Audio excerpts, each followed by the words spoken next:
Kia ora and welcome to the Beer Jerk Beer of the Week drink along with Matt and Luke. Today we are drinking a beer from Christchurch. This is a beer from Cassels Brewery, which is kind of a Christchurch institution. They are most well known for their milk stout, which has won the champion stout in the World Beer Cup 2-3 times now. Yeah, Cassels done a brilliant job with that stout, just getting it out and about, marketing it. It's a very good beer. And it's just been very well received by pretty much everybody, and it's cool seeing a brewery push a beer almost in the, I suppose, the old-fashioned way that you had brands and beer brands, whereas these days so many of the craft breweries, it's all about sort of the new things and the seasonal things, but they just found a great recipe, really good beer, and they just pushed it as its own thing. Yeah, and that's really kind of driven the brand forward. It's taken it to a lot of places. That best stout in the world trophy multiple years over has really carried them, and but the rest of the range really backs it up. And this is Tropican, which is their new IPA. Cheers. Yeah, this is in their the artist series. So you may have noticed in the past year, I think, that Cassels have been doing some can releases, and the art is just fucking mad. Some really strange stuff happening on their beer cans, which I'm into. Yeah, it's really cool. So it's produced by a friend of the family, a Christchurch artist called Scott Jackson, who's into kind of pop culture, mythical creatures, and kind of other worlds, and kind of interesting, kind of bizarre takes. So you've got some kind of suit-wearing toucan holding a pineapple. There's some weird eyes and some fish. You may have seen some others in their range. They released a whole bunch of these, as Luke said, the artist series. This is one of the more normal ones, I suppose. In the artist. Like, do you remember that crab one? That was weird. The crab with some words in Russian, and there was like a pyramid thing with 3 eyes. It's a whole trippy melange of cool. weirdness, but it's really cool. Yeah. And I think that perhaps Cassels, because they are known for that milk stout, and I think they do some Hampel type beers down on the South Island, and I think maybe their reputation was a little bit stayed because they've been around for a long time. It's a classic brewery, so it's good to see them sort of refreshing and enlivening the brand with some mad artwork and some interesting seasonal beers. Yeah, so this isn't actually a standard IPA. It doesn't actually give it any hints of it on the can, except for the pineapple that the toucan's holding. But this does actually use some pineapple and tropical fruit extracts to really kind of bump up that fruity character that you get from the hops, and it really kind of enhances and adds another layer to that big fruity hit that you get from this beer, which is really on the fruity side for a clear, slightly bitter beer like this.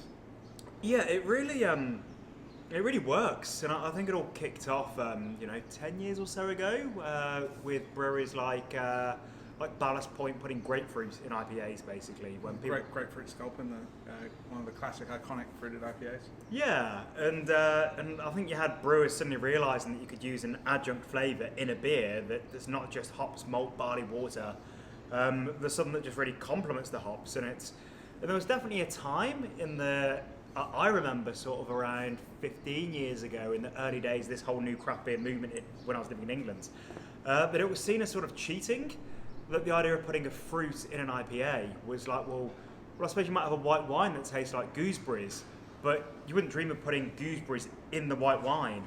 And it's just cool how quickly that has changed, that brewers like chefs have realised they've got this whole list of ingredients they can use in a beer. And so, yeah, if we hadn't told you, you might just think it has some unusual hop profiles in there, but they have cheated, if that's the way you think about it, or the way I look at it, it's just being really creative, and they've put some fruits that really complement the hops. Yeah, I definitely don't look at it as cheating. It's and I think that kind of vision for beer is one of the reasons why craft beer is in the place that it is now.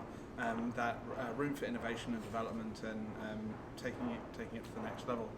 And one of the things, for me, the way I look at beer, which again, as Luke points out, some traditionalists disagree with vehemently.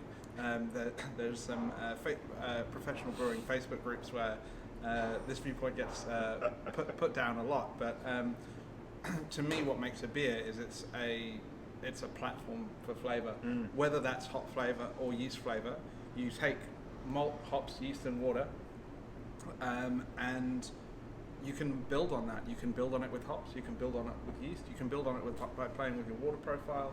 and you can build on it with fruit and spices and herbs and chocolate and other additions and stuff like that to as a base be such a robust platform, delivering so many different avenues of flavour, whether it's fruity or rich or spicy or whatever it is. You've got so many different elements that you can bump up. You can bump up the maltiness to provide sweetness. You can dial it back to let more delicate flavours sing. You can bump up bitterness or to give balance. There's so many little levers that you can play with.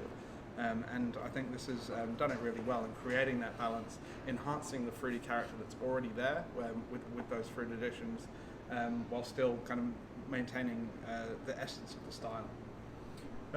And it's a beer that goes really well with food. So we dropped the brewers a message earlier today to ask if any recommendations that they have for the food and the music. So we'll be dropping all those in the beer of the week write up. So look out for that, because they've come up with a whole bunch of really tasty stuff. Yeah, one of them is another particularly divisive food, but that's up to them. Definitely tied into the spirit of the beer. So yeah, if you're down in Christchurch, you can go and visit Cassels and check out what they're doing down there. Yeah, the tannery. Yeah, they've got. Have you been there? I haven't. Pretty cool. I haven't been to Christchurch in about 10 years, I think. Yeah, it's been a long time. But yeah, definitely a great brewery to check out and see what else they're doing. Absolutely tried that milk stout, the double milk stout, and the triple cream milk stout. They've got a really good range of stuff out there.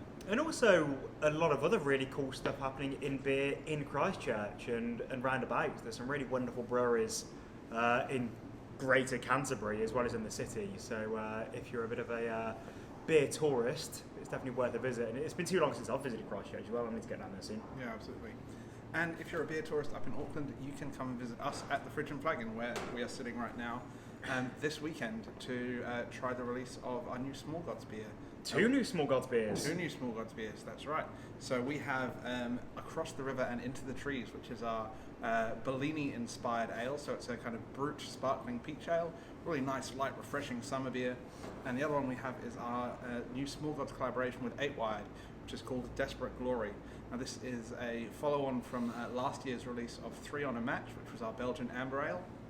That beer has spent a year sitting in bourbon barrels and getting wild and funky. We then dosed that with some Keeman tea, which is a really interesting tea with kind of notes of tobacco, really kind of low tannin rate, so it doesn't add that kind of astringency and bitterness. So that is a delicious Oud Bruin or sour brown ale. Both of those will be here at the Fridge and Flagon this Saturday. That is the 21st? Labor Day weekend. Come down and it's Labor Day weekend, so basically you're going to be on holiday at your batch. But if you happen to be in Auckland, if you don't have a family batch like me, come drink some beer here and have a great time. Yeah, absolutely. We are on the BOTW website. We did an IPA sale, but that's probably sold out by the time you watch this. It's almost sold out now. We advertised it to last till the end of the weekend, but it's pretty much all gone on day one. Sorry, it might be around, but almost definitely not. We may have a few more of our German Beer Fest mixed case available. Yes, a few of those left. That is 11 delightful traditional German beers. People who definitely wouldn't be putting pineapple and guava extracts into their beer. So that's an awesome case. The glass is so nice, the Weinstefan. Yeah, it comes with a beautiful Weinstefan glass, the oldest brewery in the world. Beautiful wheat beer glass. Lagers, pilsners, wheat beers. There's a Doppelbock in there. If you want a really good taste of traditional German styles off a fresh import, it's fantastic. So I'd recommend checking that out too. All right, that is it from me. From me. Cheers. Cheers.